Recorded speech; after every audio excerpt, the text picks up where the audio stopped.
નમસ્કાર દર્શક મિત્રો, હું છું રૂપલ લુણીચિયા. સંપૂર્ણ ન્યૂઝમાં આપનું સ્વાગત છે. લાખણી અને દિયોદર તાલુકામાં ખેડૂતોને સુજલામ સુફલામ કેનાલમાં સિંચાઈનું પાણી ન મળતા વાસણા નજીક કેનાલ પર મોટી સંખ્યામાં એકત્રિત થઈ વિરોધ પ્રદર્શન કરવામાં આવ્યું હતું.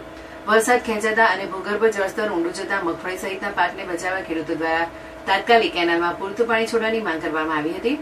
ખેડૂતોને ઢોલ વગાડી અનોખી રીતે વિરોધ નોંધાવ્યો હતો. આ દરમિયાન સુજલામ સુફલામ કેનાલ ચાલુ કરો અને જય જવાન જય કિસાનના નારા લગાવી તાત્કાલિક સિંચાઈ માટે પાણી છોડવાની માંગ કરવામાં આવી હતી.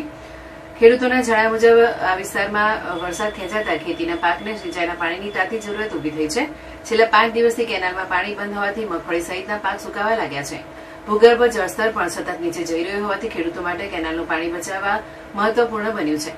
મુખ્યમંત્રીની જાહેરાત ખેડૂતોએ આક્ષેપ કર્યો છે કે મુખ્યમંત્રી ભૂપેન્દ્ર પટેલ દ્વારા 20 ઓગસ્ટથી કેનાલમાં પૂરતું પાણી છોડવાની જાહેરાત કરવામાં આવી હતી.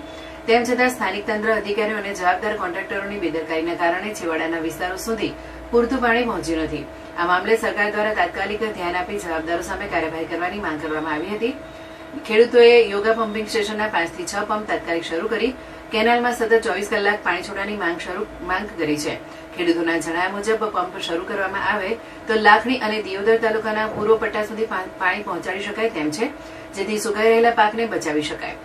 ખેડૂત આગેવાન અમરાભાઈએ જણાવ્યું હતું કે જો ટૂંક સમયમાં કેનાલમાં પાણી નહીં પહોંચાડવામાં આવે તો લાખણી અને દિયોદર તાલુકાના ખેડૂતોને સાથે રાખીને ઉગ્ર આંદોલન કરવામાં આવશે. ખેડૂતો માટે હાલમાં પાક બચાવો સૌથી મહત્વનો મુદ્દો હોવાથી તંત્ર દ્વારા તાત્કાલિક પાણી છોડવામાં આવે તેવી માંગ ઉઠી છે.